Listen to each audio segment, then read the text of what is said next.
There are a lot of shocking truths in this very world of ours, as much as there are a lot of controversial things that have happened. The following content may or may not shock you, but I think the title says it all. It is some kind of warning, so I hope you were expecting the worst. Let us go and uncover the story behind the top 10 most controversial sculptures ever sculpted. On the 10th, or last spot, was the sculpture made by David Cherny. The name given to this sculpture was "We Are the Champions." These are two huge statues of the lower bodies bent at the waist. Behind each statue are ladders. You can climb to peer inside the rear ends, literally putting your face or nose up each one when you stick your head in the sculpture's rear. You can see a video of former Czech Republic President Václav Klaus and Czech performance artist Milan Nizik spoon-feeding each other as the rock anthem "We Are the Champions" plays in the background. Quite a very controversial thing to start with, isn't it?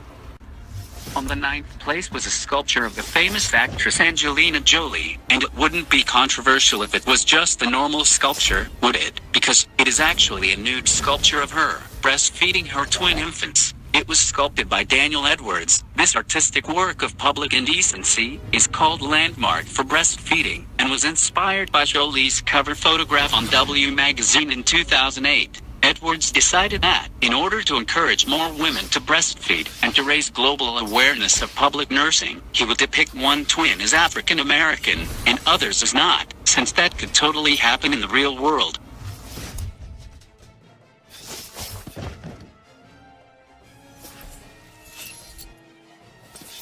The top 8 is Undivided by Patricia Piccinini. A non-professional look at her work reveals a stunning juxtaposition of science fiction and parenting as she mixes alien creatures nurturing their offspring together with human children. The results are simultaneously stunning and heartwarming amid all of the cynicism, snark, satire, and dark irony that pervades this 21st century culture. There is an unspeakable, insatiable need for the wondrous, the fantastic, the doorway into the mythic imagination.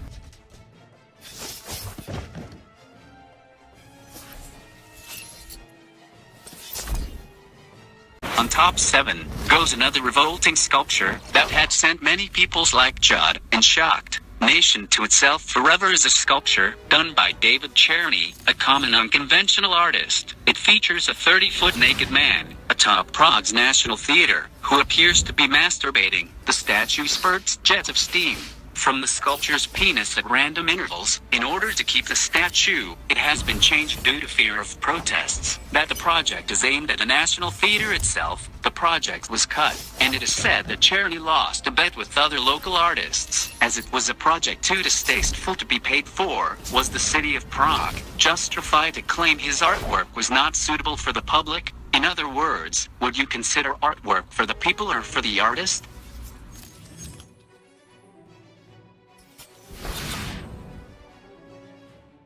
Another work of the Australian controversial artist, Patricia Piccinini, is on the 6th spot. Through this sculpture she titled "The Family," Piccinini explores what she calls the often specious distinctions between the artificial and the natural, by displaying the similarities and differences between the organic, natural, and our constructed material world. Piccinini challenges her classification in life. This inspires her to combine human and animal physiology and technological development in many of her works. The Family presents a transgenic creature. The inspiration behind this work is the expectation that we have of growing human organs in other species, especially pigs.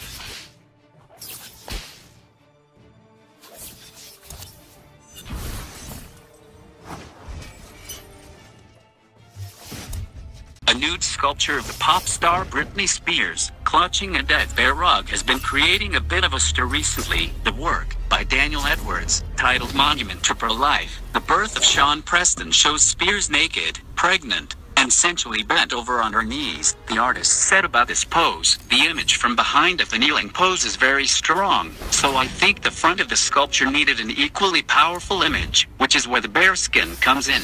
The gallery said it received about 3,000 emails from around the world in just a week, split between anti-abortion and abortion rights opinions. They got calls from Tokyo, England, France. Some people are upset that Britney is being used for this subject matter. Others who are pro-life thought this was degrading to their movement, and and some pro-choice people were upset that this is a pro-life monument.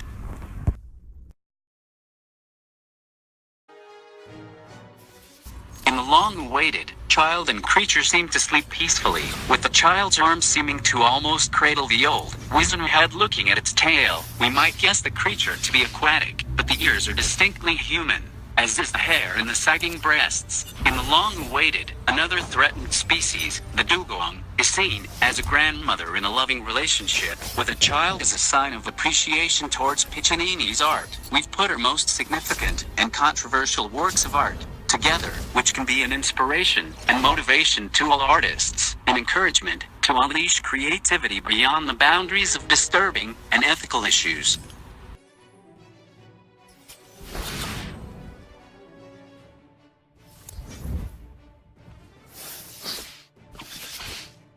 The third spot is the sculpture entitled TUPAZ. David Czerny is a Czech sculptor whose works can be seen in many locations in Prague. His works tend to be controversial. He gained notoriety in 1991 by painting a Soviet tank pink that served as a war memorial in central Prague, as the monument to Soviet tank was still a national cultural movement at that time. His act of civil disobedience was considered hooliganism, and he was briefly arrested. The idea is disarmingly simple. Two bronze sculptures pee into their oddly shaped enclosure. While they are peeing, the two figures move realistically. An electric mechanism, driven by a couple of microprocessors, swivels the upper part of the body, while the penis goes up and down. The stream of water writes quotes from famous Prague residents. Visitors can interrupt them by sending SMS message from mobile phone to a number displayed next to the sculptures. The living statue then writes the text of the message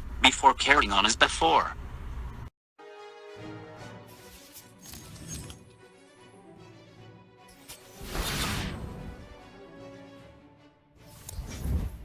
The second, most controversial sculpture has caused public outcry. However, the censorship of the piece has also caused a stir. The sculpture, titled Miss Kitty by Paolo Schmidlin, portrays the Pope wearing nothing but thigh-high stockings, a pair of panties and a stole. The sculpture, which is adorned with a blonde bob wig, offended the Catholic Defamation League, which threatened to seek charges against the organizers and exhibit promoters for defaming a head of state. The exhibit in Milan, Italy, drew harsh protest. Catholic Anti-Defamation League and others who found the sculpture of the Pope and drag to be unacceptable.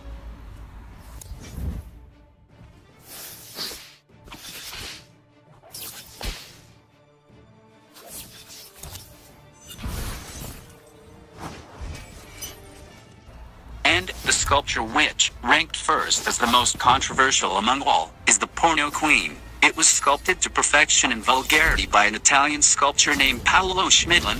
Obviously, this is a very obscene masterpiece, but what is not obvious is that this is actually a sculpture of Her Majesty. The sculpture was shown in Madrid, Spain, in 2007, in a show that was opened by their own reigning monarch, King Juan Carlos. It had received a huge number of hate comments, and one of them was the Sun's royal photographer, named Arthur Edwards. He said, "This is quite obviously the work of a lunatic. I don't see this as anything more than a cheap stunt."